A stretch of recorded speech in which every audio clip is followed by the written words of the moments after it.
স্বাগত একাত্তর খেলা যোগে আপনাদের সাথে আছি খালিদ জামিল। গেল ম্যাচে হারের রেশ কাটতে না কাটতেই হারারেতে আজ সিরিজ বাঁচানোর মিশন টাইগারদের। জিম্বাবুয়ের বিপক্ষে 3 ম্যাচ টি-20 সিরিজের দ্বিতীয়টা বিকেল 5টায়। প্রথম ম্যাচে জিম্বাবুয়ের দেয়া 206 রানের বড় টার্গেট খেলতে নেমে 188 থামে বাংলাদেশ। লিটন শান্তর পর সোহানের ঝোড়ো ব্যাটিংয়ে জয়ের সম্ভাবনা জাগলেও শেষটা করে উঠতে পারেনি টিম টাইগার্স। বোলিং ফিল্ডিং দুই ডিপার্টমেন্টে ব্যর্থ হয়েছে টাইগাররা। সিরিজ হার এড়াতে এই ম্যাচে ঘুরে দাঁড়াতে প্রস্তুত সোহান বাহিনী। একাদশে পরিবর্তনের সম্ভাবনা কম।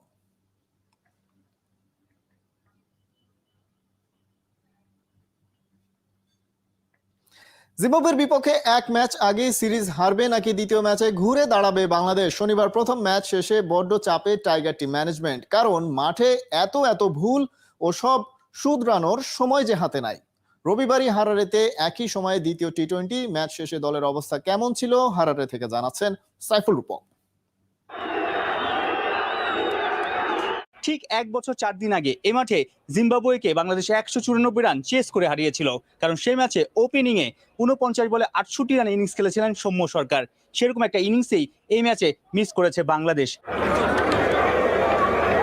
দর্শক শেষে জিম্বাবুয়ের রান ছিল 74, বাংলাদেশ কিন্তু 80-র উপরে ছিল, এগিয়ে ছিল, কিন্তু শেষ পর্যন্ত ম্যাচ জিততে পারেনি, কারণ শেষের দিকে সিকান্দার রাজা যে ইনিংসটা খেলেছে সেরকম একটা ইনিংস খেলতে পারেনি আফিফ, শান্ত, মোসাদ্দেক কিংবা সোহান।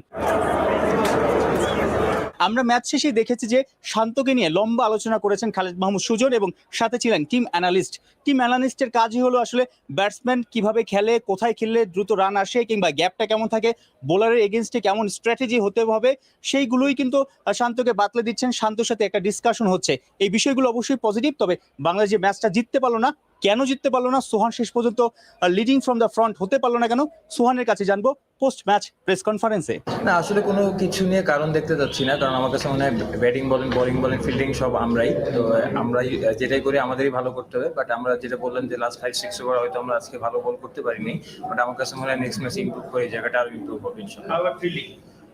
ফিল্ডিং ঠিক আছে, হয়তো আমরা সবাই খুব চেষ্টা করেছি, ওইরকম সুযোগ হয়তো 50-50 চান্স ছিল যেগুলো হয়তো আমরা করতে পারতাম, বাট আমার কাছে মনে হয় যে বয়েজ রিয়েলি ওয়ার্ক হার্ড।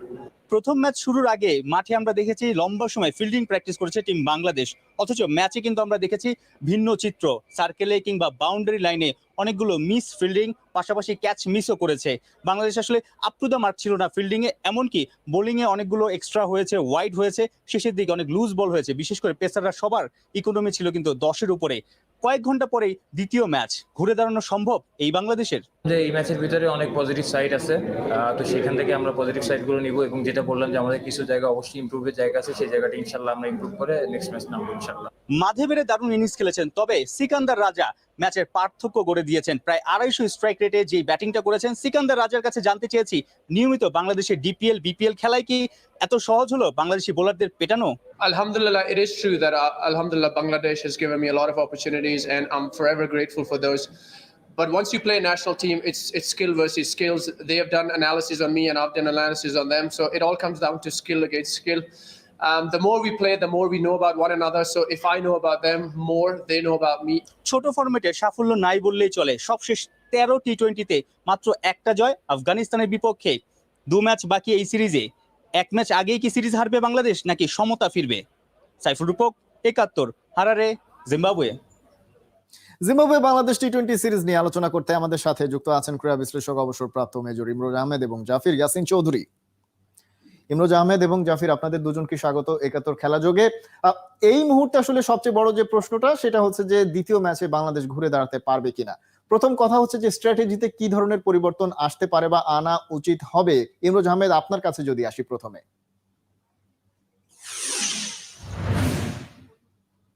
ধন্যবাদ খালেদ। ঘুরে দাঁড়ানো অবশ্যই সম্ভব, বিকজ উই হ্যাভ ক্যাপাবিলিটি, এবং আমাদের প্লেয়ারদের স্কিলও আছে, আর অ্যাপ্লিকেশনটা আমরা সবসময় অনেক জায়গায় ভুল করছি। আমি এর জন্য বলবো যে আমাদের ঘুরে দাঁড়ানোর অবশ্যই সামর্থ্য আছে, এবং ঘুরে দাঁড়াবেই হয়তো আমরা এটা বিশ্বাস করছি। তবে যদি আপনি মোটা দাগে কত দিনের খেলাটাকে যদি একটু অ্যানালাইসিস করেন, আপনি দেখবেন আমরা বোলিং এ অত্যন্ত এলোমেলো বল করেছি।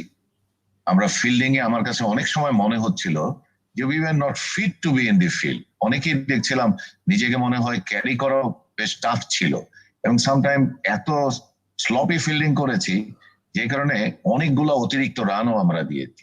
আমি ব্যাটিং এর কথা নাই বললাম, ব্যাটিং এ আমরা অনেকটা ভালো করেছি শেষের দিকে, ব্যাটিং এ লিটন ভালো খেলেছে, কিন্তু আনামুল হক বিজয় এবং আফিফ তারা যেভাবে খেলেছেন আমার মনে হয় তাদের উপরে আমাদের আস্থা রাখাটা অনেক বেশি ছিল, সেই জায়গাটায় তারা কিন্তু অনেকটাই পিছিয়ে গেছেন। এবং আনামুল হক বিজয় যেরকম ভাবে খেলছিলেন আমার মনে হয় ওই স্ট্রাইকিং রেটে ওই পজিশনে it's very difficult to accommodate him. তো আমি বলতে চাই যে প্লেয়ার হয়তো বা কাকে চেঞ্জ করবে বা করবে না তারা ভালো বুঝবেন, তবে আমার কাছে মনে হয়েছে আমাদের পেস বোলিং ইউনিটে Taskin probably does not fit into টি-20। তাসকিনের অনেক সময় লাগে তাকে সেট করার জন্য, লাইন লেন্থ খুঁজে পাওয়ার জন্য। দেখুন আমাদের পেস বোলার যারা বোলিং করেছেন আপনি যদি একটু পর্যবেক্ষণ করেন, আমি hardly I have seen them doing any yorker bowling. Even death over গুলাতেও যারা বোলিং করেছেন তারা ইয়র্কার করতে যে low full toss, high full toss অনেক কিছু দিয়ে ফেলেছে।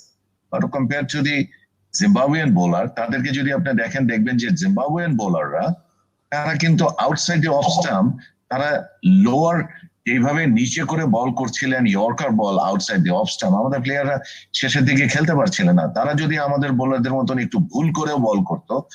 এই বিষয়টা তো ইমরোজ আহমেদ একেবারে ক্রিকেটের বেসিক, অর্থাৎ যখনই দেখা যাচ্ছে যে ব্যাটসম্যানরা মারমুখী হচ্ছেন তখন ইয়র্কার লেন্থে বলটাই আসলে বোলারদের কাছ থেকে প্রত্যাশিত, একেবারে বেসিক ক্রিকেট যেটা আমরা জানি। এবং এটার জন্য আসলে কন্ডিশন কিংবা ফর্ম কোনো কিছুই রিলেটেড না, চাইলেই একজন বোলার যিনি জাতীয় দলে খেলছেন তিনি বিষয়টা খেলতে পারতেন, হয়তোবা পরিকল্পনা অন্য কিছু থাকতে পারে কিনা। জাফির আছেন আমাদের সাথে, বোলিং এন্ড থেকে আসলে কোনো পরিবর্তন বা পরিকল্পনায় কোনো পরিবর্তন, যেটা আমরা আলোচনা করছিলাম যে বোলাররা ফুল টস বল দিয়ে দিচ্ছিলেন, সেটা কি আসলে কোনো পরিকল্পনার অন্তর্ভুক্ত হতে পারে কিনা? Yes, obviously. আমি বিশেষ করে এই ম্যাচে আমাদের অনেকগুলো ভুল ছিল। প্রথমত লাইক আই অলওয়েজ সেড যে আমাদের একটা ম্যাচ জেতার জন্য we need to have at least 20% boundaries. আমরা যদি আমাদের বাউন্ডারি সংখ্যাও দেখি, Zimbabwe actually 28 boundaries they have gone for, and ওইটা ছিল হচ্ছে আপনার total 23.33% of the entire match. এরপরে যদি আমরা বাংলাদেশের দিকে তাকাই, বাংলাদেশ হচ্ছে in total they have gone with 20 boundaries which becomes 16.67% of the entire game. So আমরা যদি বাউন্ডারিজের দিকেও তাকাই, আমরা অ্যাকচুয়ালি তেমন boundaries we haven't hit, number 1। Number 2, Anamul Haque বিজয়ের যে ব্যাপারটা, I have seen that he have performed in the ODI format and তাকে সবগুলো ফরম্যাটের সুযোগ দেওয়া হয়েছে।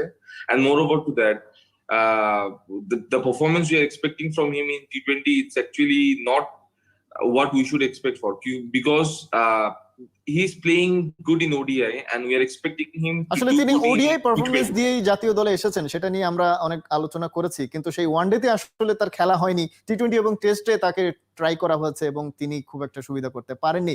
ইমরোজ আহমেদ, আমরা যেটা বলছিলাম যে পরিকল্পনার কি পরিবর্তন আসতে পারে কিনা, আপনি বলছিলেন যে বোলিং এন্ড থেকে আমরা প্রত্যাশিত পারফরম্যান্সটা পাইনি, কিন্তু আপনার কাছে কি কোনো প্ল্যান এর পর প্ল্যান বি তে যাওয়া বা শিফট হওয়া, সেটা কি চোখে পড়েছে কিনা?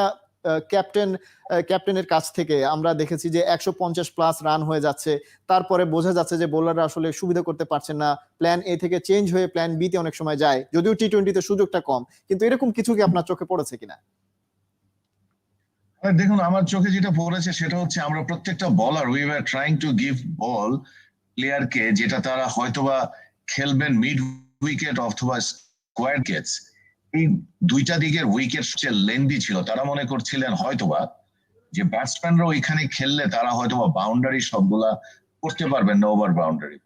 Unfortunately though we had deep square লেগেও আমাদের প্লেয়ার ছিল এবং মিড উইকেটেও আমাদের ফিল্ডার ছিল, কিন্তু প্রতিটা বলই কিন্তু তাদেরকে ওই এলাকাতে মারার জন্যই কিন্তু বল দিয়েছে আমার কাছে মনে হয়েছে, এবং প্রতিটা বলই তারা কিন্তু বেশ সুন্দরভাবে গ্যাপ দিয়ে মেরেছেন এবং অনেকগুলো বাউন্ডারি এন্ড ওভার বাউন্ডারি তারা করেছেন। এইটা প্ল্যানিং ছিল আমাদের যে আমরা তাদেরকে খেলার জন্য শর্ট পিচ বল দিব, তাদেরকে আমরা শর্ট পিচ বল দিয়ে খেলাতে উদ্বুদ্ধ করব মিড উইকেটে এবং স্কোয়ারে।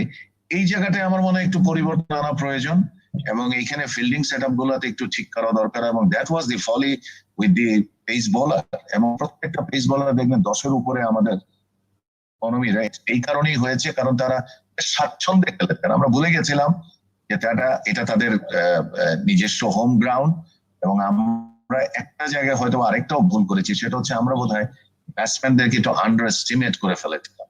আমার মনে হয় এই জায়গাটায় আমরা আরেকটু যদি কঠিন হই, কারণ আমরা আমার মনে হচ্ছে যে টিম ক্যাপ্টেনের যে অসহায়তা, উনি অসহায়ের মতন প্রেস কনফারেন্সে যে কথাগুলো সবসময় টিম ক্যাপ্টেনরা বলেন সেটাই উনি বলছেন, আমরা শিখছি, আমরা এক্সপিরিয়েন্স হয়েছে, আমরা ঠিক করে ফেলবো। আসলে জিনিসটা হচ্ছে you need to sit with your unit and then decide যে আমরা এই জিনিসগুলো কেন করছি, why we are doing all this routine work in a wrong footing. এই জিনিসগুলো যদি একটু করা যায়, আমাদের সামর্থ্য আছে, আমাদের ভালো আছে। সোহান যে এই খেলাটা খেলেছেন, I think under the pressure when you are chasing 205, এখানে উনি যে খেলাটা খেলেছেন, আমার মনে হয় he has prove he has nerve, এবং তার উপরে আস্থা রাখা দরকার। এবং এই টিমটা যা আছে, একজন দুইজন প্লেয়ারকে যদি একটু সফল করা যায়, I would expect Mahadi to come in, Taskin to be dropped, but এটা হয়তো আমার চাওয়া, অন্যরা কি চাচ্ছেন সেটা তারা বলতে পারেন। এবং এইখানে যদি মাহাদিকে আনা যায়, is a good bat as well, কিছুটা ব্যাটিং করতে পারেন এবং উনি বোলিংও ভালো করেন। সুতরাং আমরা একটু যদি ওনাকে এই জায়গাটা একটু পরিবর্তন আনা যায়। আর এনামুল হক বিজয়ের কথা কেন বারেবার বলছি, যে ওনার যে এক্সপিরিয়েন্স আছে, উনি যে পরিমাণ খেলা খেলতে পেরেছেন বাংলাদেশ দলে, ওনাকে আর কতদিন আপনারা সুযোগ দিবেন? এবং ওনার জন্য আরো ইয়াং প্লেয়ার কারা বসে আছে, যদি ট্রাই করতে হয়, আমরা ইমনকেও ট্রাই করতে পারি, so that Emon get some exposure. ইমনকে আপনি ট্রাই করেন, তো ইমনকে সুযোগ দিলে ভবিষ্যতের জন্য ভালো হবে। কারণ খালেদ মাহমুদ সুজন বলছিলেন, if we loose even 3 game we don't mind, but we want to set the team, that's good, কোনো অসুবিধা নাই। কিন্তু আমাদের কিন্তু মাইটবে জিম্বাবুয়ের সাথে হারলে দ্য মোরাল আপনার টিমের যে লো লেভেলে যাবে, সেখান থেকে কি আমরা উঠে আসতে পারবো এশিয়া কাপের আগে এন্ড ওয়ার্ল্ড কাপের আগে? এমনিতেই ইমরোজ আহমেদ বাংলাদেশের আত্মবিশ্বাসটা কিন্তু খুব একটা ভালো পজিশনে নেই, বিশেষ করে টি-20 এবং টেস্ট ফরম্যাটে এই বিষয়টা অনেক বেশি গুরুত্বের সঙ্গে দেখতে হচ্ছে ইদানিং। এবং পরবর্তীতে আমরা যদি এই সিরিজটা জিততে চাই, সেক্ষেত্রে আপনি বলছিলেন যে কয়েকটা জায়গায় পরিবর্তন আনার প্রয়োজন রয়েছে। জাফির, আপনার কাছে কি মনে হচ্ছে যে এই দলটাতে দুজন ব্যাটসম্যানের স্ট্রাইক রেট নিয়ে আলোচনা করা হয়েছে, মুনিম শাহরিয়ার এবং এনামুল হক বিজয়, ব্যাটসম্যানের জায়গাটা পরিবর্তন করে আসলে সমস্যার সমাধান কতটা করা সম্ভব হবে বলে মনে হচ্ছে? Obviously যখন একটা টিম জিতে, everyone takes the credit, but like Mr. Imroz have mentioned 2 changes. I appreciate those 2 changes. Number 1 change is Mahdi instead of Taskin, which will actually be very incredible because Mahdi has a batting was, and moreover to that, if you look at the fast bowlers, তারা 12 ওভারে 137 runs concede করছে, and if you look at the spinners, they have conceded 65 runs in 8 overs. So আপনি যদি ইকোনমিটা দেখেন, if you look at the average, you will see that the spinners have actually done very well if you compare those with the fast bowlers, number 1. So if you take Mahdi in place of Taskin, প্রথমত আপনি batting পাবেন, second of all Mahdi is an attacking batsman, third of all you get his bowling as well, he's a very good spinner. And then the other change you have mentioned, that to play Parvez Hossain Imon, see, I think this is the perfect place where Parvez Hossain Imon, it can be the Munim, it can be the Anamul Haq Bijoy, whoever you want, it's okay, but I believe he should be given a chance because he's pretty well as well. He is a youngster, he have done pretty well in the other tournaments as well, so we can try him obviously, কারণ এটা একটা perfect সময় to try, and even if we lose 3 games, I believe it's perfectly fine, but then again the morale goes down. So the 2 changes you have mentioned right now, actually those 2 changes are perfect, and those 2 changes will be incredible, honestly. নিশ্চয়ই সেই বিষয়টার সাথে সাথে একটা বিষয় গুরুত্বপূর্ণ, এই মুহূর্তে সিরিজটা জিততে হবে এবং সিরিজটা জিততে হলে দ্বিতীয় ম্যাচটা জিততে হবে। দ্বিতীয় ম্যাচে স্ট্র্যাটেজি কি ধরনের পরিবর্তন আসতে পারে সেটা তো আসলে আমরা আমাদের দুর্বলতাগুলো নিয়ে আলোচনা করছিলাম। সোহান যেটা বলছিলেন যে অনেক কিছু পাওয়ারও আছে এই ম্যাচ থেকে, অর্থাৎ প্রথম ম্যাচটা থেকে। ইমরোজ আহমেদ, প্রথম ম্যাচটা থেকে আসলে আমরা কি পেলাম যেটা কিনা আমরা সিরিজ জিততে কাজে লাগাতে পারি? ম্যাচ থেকে আমরা পেয়েছি সোহানের ক্যাপ্টেন্সি। আমরা অনেকে ক্রিটিসাইজ করছি সোহান পরপর 5 জন বলারকে দিয়ে বল করিয়েছেন। দেখেন বিশ্বের অনেক প্লেয়ার আমরা দেখেছি, অনেক team captain, successful team captain, they are doing the same thing. But এখন সোহান কালকে জিতে গেলে কিন্তু ইট শুড হ্যাভ বিন, আমার মনে হয় ওইটা নিয়ে আমরা ক্রিটিসাইজ না করি। আমি মনে করতে চাই সোহানের first match as a captain he has done very good, and under pressure he has performed. এটা আমাদের একটা বড় পাওয়া। এবং একই সাথে আমি বলবো লিটন দাস, আমরা অনেকেই ভাবছিলাম যে লিটন একটু পরে ব্যাটিং করলে স্বাচ্ছন্দ্যে খেলেন, উনি কিন্তু যে কোনো জায়গায় আসলে হি ফিটস ইন। এখন লিটন যদি আমাদেরকে সার্ভিসটা ওপেনার দিতে পারে যেটা উনি খেলছিলেন, সেইটা কিন্তু অ্যাকচুয়ালি আমাদের বিরাট বিরাট পাওয়া হবে, কারণ আমরা ওপেনিং স্লটে খুবই ঢুকছি। আমি মুনিম শাহরিয়ারের কথা বলবো, he is a promising guy, but his experience on this international level is very minimum.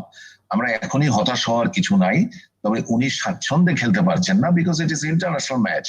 তো এই জায়গায় আমাদের একটা চিন্তা করতে হবে, তাকে আমরা কতটুকু সুযোগ নাকি তাকে এখনই শেষ করে ফেলবো, যে আমরা তাকে হতাশায় ফেলে দিব।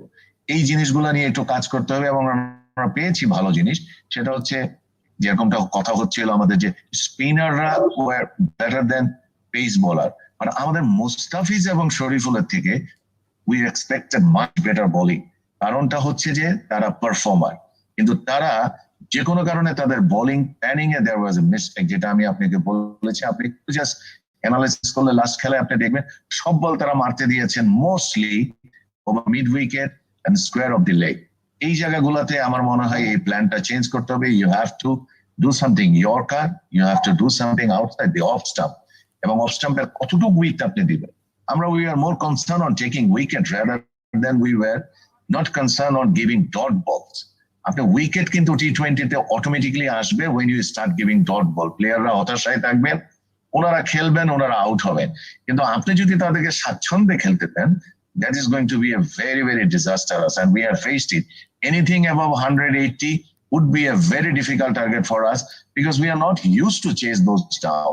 Exceptional একটা ভালো ইনিংস কেউ না খেললে ওই লেভেলের রান চেস করায় psychologically we are down. Chasing এর প্রশ্নে আসছিলেন ইমরোজ আহমেদ, আমরা একটু জাফিরের কাছে আসতে চাই। আমরা চেজিং রান চেজের দিক থেকে কি একটু বেশি দুর্বল কিনা? যখনই 200+ রান হয়ে গেল, সেটা চেস করা বাংলাদেশের জন্য অনেক বেশি ডিফিকাল্ট।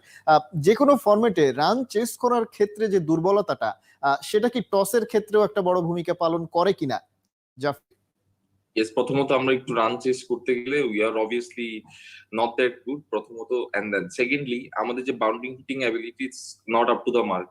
সো যখনই আমরা রান চেস করতে যাই we are always under pressure, and as a result আমরা যখন we just want to go and chase different things, we can't do that, number 1। Number 2, like I have said, একটা টি20 match জিততে হলে you need to have at least 20% boundary. Last day Zimbabwe 23% এর উপর boundary ছিল, we had just 16.67% boundaries, which is actually not up to the mark as well.